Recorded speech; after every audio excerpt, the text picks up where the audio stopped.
नमस्कार, आप देख रहे हैं उत्तराखंड प्राइम और आपके साथ मैं राजेंद्र देव। शुरुआत बुलेटिन की एक बड़ी खबर के साथ। तीरथ सरकार में विभागों के बंटवारे का इंतजार किया जा रहा है। मंत्रियों की शपथ के बाद आज तीसरा दिन है। 3 दिन हो गए, अभी तक विभागों का बंटवारा नहीं हो पाया। तमाम मंत्रियों की नजरें पोर्टफोलियो के बंटवारे पर हैं। कल दिन भर शीर्ष नेताओं का मंथन हुआ था इसी बात को लेकर कि किस मंत्री को कौन सा पोर्टफोलियो, कौन सा विभाग दिया जाए।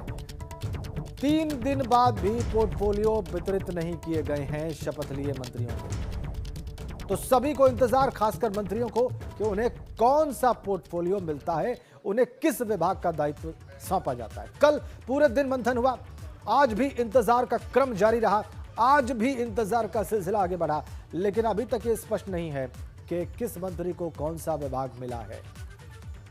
विभागों के बंटवारे का इंतजार कर रहे हैं तीरथ सिंह रावत सरकार के शपथ लिए हुए मंत्रीगण। अभी तक विभागों का बंटवारा नहीं हो पाया है, 3 दिन हो गए।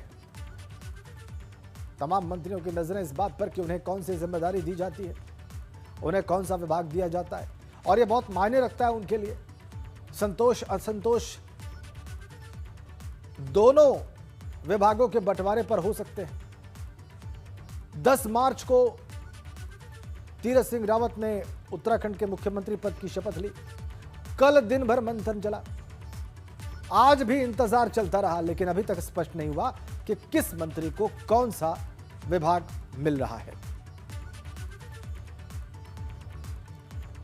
3 दिन हो गए, अभी तक विभागों का बंटवारा नहीं हो पाया है उत्तराखंड की सरकार में। मंत्रियों को अभी तक ये मालूम नहीं है कि कल जब हफ्ते का पहला वर्किंग डे होगा तो फिर उन्हें किस विभाग में जाकर कार्यभार संभालना है, कौन सा पोर्टफोलियो संभालना है, ये इन मंत्रियों को अभी तक स्पष्ट नहीं।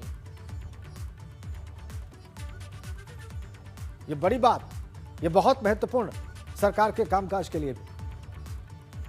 कल दिन भर शीर्ष नेताओं का मंथन चला, आज भी इंतजार करते रहे मंत्रीगण के, उन्हें शायद मालूम पड़ जाए कि उन्हें कौन सा विभाग दिया जा रहा है, उन्हें सोमवार को किस मंत्रालय में जाकर कामकाज संभालना है, लेकिन आज भी उन्हें स्पष्ट अभी तक नहीं हो पाया है।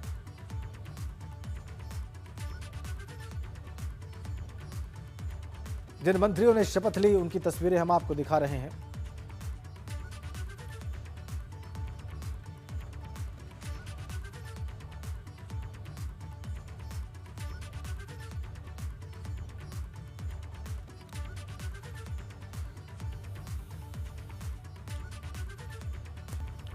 तो तीरथ सरकार के मंत्रिमंडल की ताजपोशी के बाद आज पोर्टफोलियो का भी बंटवारा हो सकता है, और इसके चलते सभी मंत्री और राज्य मंत्री टकटकी लगाए बैठे हैं। संभावना यह भी जाहिर की जा रही है कि पूर्व के विभागों की भांति ही विभाग तय किए जाएंगे, लेकिन नए 4 चेहरे भी मंत्रिमंडल में हैं।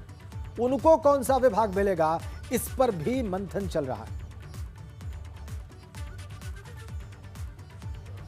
तो आज विभागों का वितरण हो जाएगा के बाद, क्योंकि विभागों का वितरण होना इसलिए आवश्यक है जल्दी, ताकि सब आदमी अपने काम पे दें और उसको गतियां दें।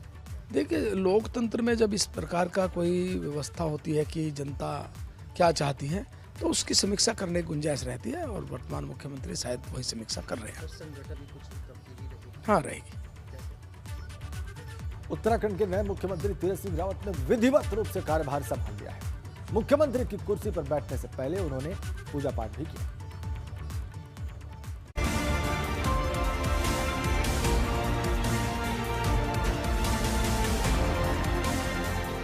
राजनीति संभावनाओं का खेल है, इसलिए यहाँ बहुत कुछ अचानक भी हो सकता है, और ये हकीकत भी है। देवभूमि उत्तराखंड में सत्ता की बागडोर जहाँ कुछ दिन पहले तक पूर्व मुख्यमंत्री त्रिवेंद्र सिंह रावत के हाथों में थी, अब तीरथ सिंह रावत के हाथ में है, और आज उन्होंने इसकी जिम्मेदारी भी संभाल ली। सीएम बनने के बाद पहली बार सीएम तीरथ सिंह रावत दून सचिवालय पहुंचे, जहाँ सबसे पहले उन्होंने विधिवत पूजा पाठ किया। इस दौरान उनकी पत्नी डॉक्टर रश्मि रावत भी मौजूद रहीं। तीरथ सिंह रावत ने सीएम की कुर्सी पर बैठने से पहले सभी का अभिवादन स्वीकार करते हुए सीएम कार्यालय में मत्था भी टेका। सीएम की कुर्सी संभालने के बाद तीरथ सिंह रावत ने ट्वीट कर कहा, सचिवालय स्थित अपने कार्यालय में पूजा अर्चना के बाद आज मैंने विधिवत रूप से कार्यभार ग्रहण कर लिया। हमारी सरकार सबका साथ, सबका विकास सबका विश्वास के सूत्र वाक्य पर आगे बढ़ेगी और जन भावनाओं का सम्मान किया जाएगा। कुर्सी संभालने के बाद सीएम ने सचिवालय के सरकारी कामकाज को भी निपटाया। उन्होंने कहा कि सोमवार से रेगुलर सचिवालय में बैठेंगे और प्रदेश के विकास के लिए रणनीति बनाकर काम करेंगे। रविवार को अपने दफ्तर पहुंचकर सीएम तीरथ सिंह रावत ने ये साफ संदेश भी दिया है कि समय कम है और काम बहुत ज्यादा, यानी 2022 के लिए सभी अभी से एक्शन मोड में आ जाएं। Bureau report, ABP Ganga. Haridwar में नेत्र कुंभ 2021 का उद्घाटन मुख्यमंत्री तीरथ सिंह रावत ने कर दिया है। यह निःशुल्क नेत्र कुंभ 27 अप्रैल तक चलेगा। समदृष्टि, क्षमता विकास और अनुसंधान मंडल की ओर से राजकीय ऋषिकुल आयुर्वेदिक महाविद्यालय और चिकित्सालय के मदन मोहन मालवीय ऑडिटोरियम सभागार में इसका आयोजन किया गया। महाकुंभ में लगने वाले नेत्र कुंभ में करीब 50,000 लोगों के नेत्र परीक्षण कर उनको चश्मा दिए जाने का लक्ष्य रखा गया है और साथ साथ जरूरतमंदों की आंखों का ऑपरेशन करने का भी लक्ष्य। नेत्र कुंभ और अपने आप में एक ऐतिहासिक है और जिस तरह का काम कर रही है संस्था, अपने आप में मैं कह सकता हूँ कि आम जन के लिए और उन दिव्यांगों के लिए जो लोग चल फिर नहीं सकते, देख नहीं सकते, उनके लिए यंत्र और इस प्रकार का उन्होंने देने का काम किया है। तो अपने आप में बहुत ही अच्छा और उन संस्था को मैं शुभकामनाएं देता हूँ। इधर महंगाई और रोजगार के मुद्दे पर कांग्रेस ने आज जन आक्रोश रैली निकाली। इस रैली में कांग्रेस के कई बड़े नेता शामिल हुए। कांग्रेस ने कहा कि महंगाई और रोजगार को लेकर जनता में आक्रोश बना हुआ है। 2022 के विधानसभा चुनाव में भाजपा 10 सीटें भी नहीं ला पाई।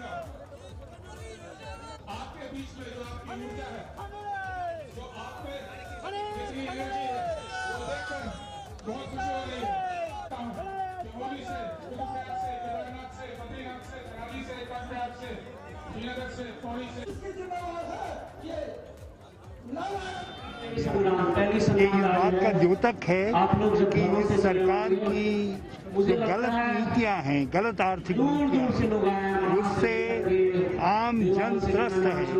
महंगाई ने लोगों की कमर तोड़ दी है। बेरोजगारी नित्य प्रतिदिन बढ़ती जा रही है। शिक्षा की किसान अलग खस्ता हाल है। जन कल्याण की योजना। और इधर पूर्व पीसीसी चीफ किशोर उपाध्याय ने भाजपा पर जमकर प्रहार किया। उन्होंने कहा कि भाजपा की प्रवृत्ति रही है सिर्फ मुखौटा बदलने की। भाजपा 2022 चुनाव को लेकर घबरा गई है और इसीलिए ये सब हो रहा है। मैंने पहले कहा भी था कि जिस तरह से अजगर या कोबरा केंचुली बदलता है, उसी तरह से भारतीय जनता पार्टी की ये प्रवृत्ति है। तो उनको ये जवाब देना है। देखिए, त्रिवेंद्र सिंह रावत जी मुख्यमंत्री थे, विधानसभा का सत्र चल रहा था, आपने उसको जो है वो एब्रेप्टली ख़त्म करके और उनको जो है बुला करके उनको हटा दिया। तो ये उत्तराखंड के लोगों का भी अपमान है, विधानसभा का भी अपमान है।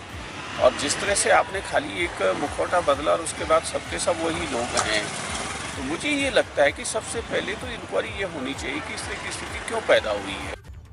आगे बढ़ते हैं। उत्तराखंड में फूलदेव का त्यौहार बड़े धूमधाम से मनाया गया। ये पर्व उत्तराखंडी समाज के लिए विशेष पारंपरिक महत्व रखता है। गढ़वाल में फूल संग्राम और कुमाऊं में फूलदेई पर्व इसे कहा जाता है, जबकि फूल डालने वाले बच्चों को फुलारी कहते हैं। इस खास मौके पर फूलदेई, छम्मा देई, दैणी द्वार, भर भकार जैसे लोकगीत सुनने को मिलते हैं। 3 तस्वीरें।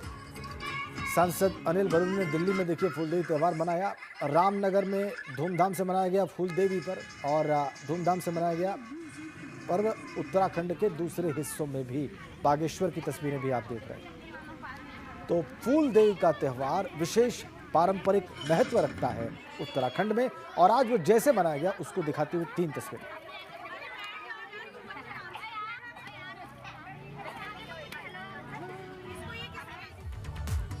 प्रकृति और इंसानों के बीच संबंध को दर्शाते उत्तराखंड के लोक पर्व फूलदेई की शुरुआत हो गई। उत्तराखंड के सभी जिलों में इस लोक पर्व को बहुत उल्लास के साथ मनाया जा रहा है। फूलदेई पर्व पर बच्चे घरों की दहलीज पर फूल डालकर प्रकृति से खुशहाली और सुख समृद्धि की कामना करते हैं। ये खुशी का त्योहार है। ये गढ़वाल और कुमाऊं की संस्कृति की पहचान का लोक पर्व है। बच्चों के चेहरे पर खुशी और फ्योली के पीले फूलों का खूबसूरत नजारा अगर देखने को मिले तो समझ लीजिए कि फूलदेई पर्व की शुरुआत हो गई है। उत्तराखंड में फूलदेई नाम के इस लोक पर्व की लोकप्रियता कितनी है, इसकी गवाही ये तस्वीरें दे रही हैं। चैत महीने की संक्रांति पर फूलदेई पर्व की शुरुआत होती है। इसी दिन से हिंदू नव वर्ष की शुरुआत भी मानी जाती है।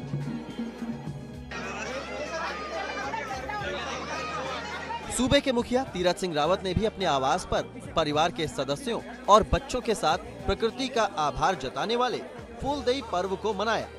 इस दौरान सीएम ने सबके जीवन में सुख और समृद्धि की कामना भी की।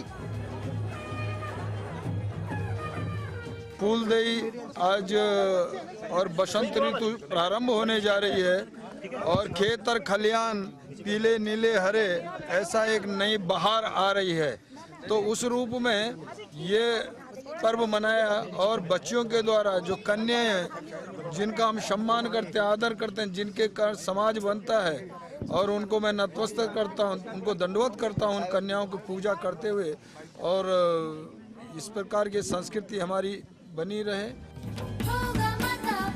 श्रीनगर की इन तस्वीरों को देखिए, जहां बच्चों ने फ्योली, बुरांज और दूसरे रंग बिरंगे फूलों को पूरे इलाके में घूम घूम कर लोगों के घरों की दहलीज पर रखा। साथ ही फूलदेई पर्व से जुड़े लोक गीतों पर जमकर झूमे।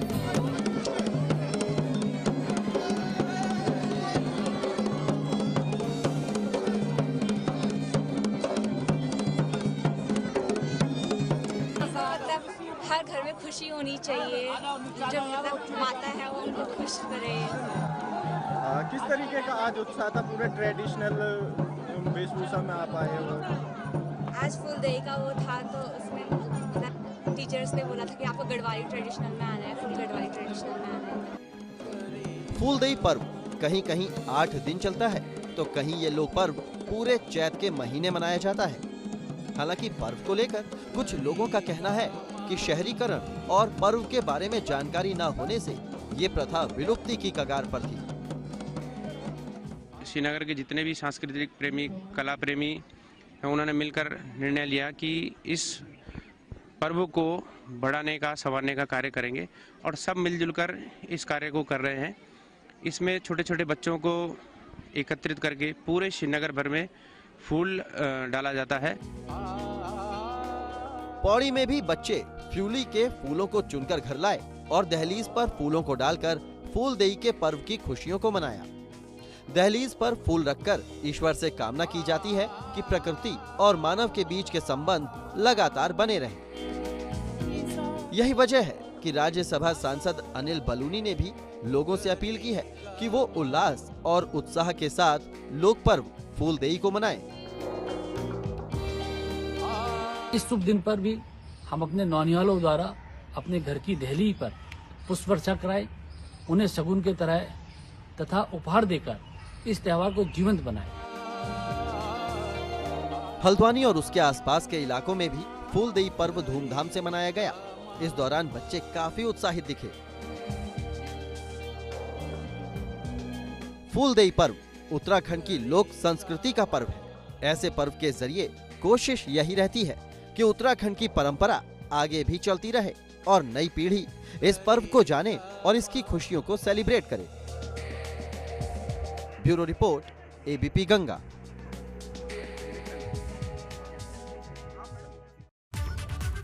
इधर सिंगर जुबिन नौटियाल ने भी फूलदेई पर्व पर लोगों को शुभकामनाएं दी हैं।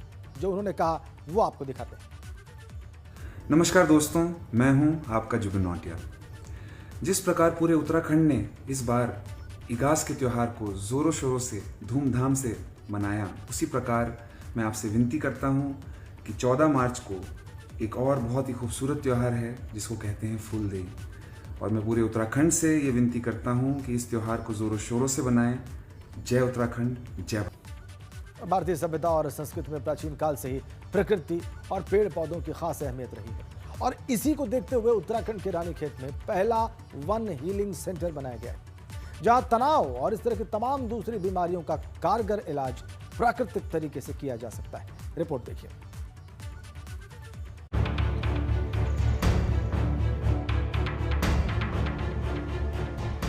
प्रकृति की गोद में यहाँ जहाँ भी नजर जाएगी हर तरफ हरियाली ही हरियाली।